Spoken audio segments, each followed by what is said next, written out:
Hello guys, welcome back to the channel. In this today's video, I'm going to show you how you can use the copy umbrella in Heartopia game. Okay, let's get into it guys. Basically, you can use the copy umbrella to chat with the other players even though they are not your friend. And you can find the copy umbrella first to use it.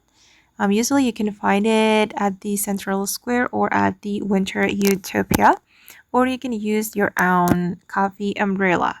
And this is my own coffee umbrella guys. I obtained the coffee umbrella from completing a quest and also joining an event in Heartopia.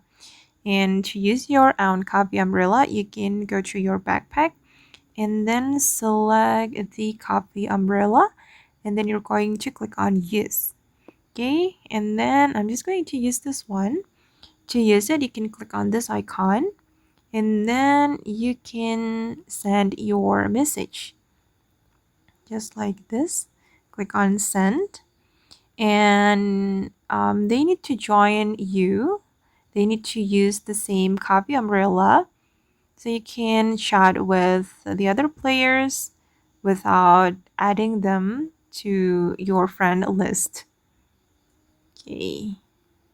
Make sure that they click the button to start chatting. And as you can see, chat only visible to players using the item. And if you want to close it, just click on this icon. Okay. Alright guys, and that's how we can use the copy umbrella in Heartopia game. I hope this video will be useful for you. Thank you so much for watching and bye!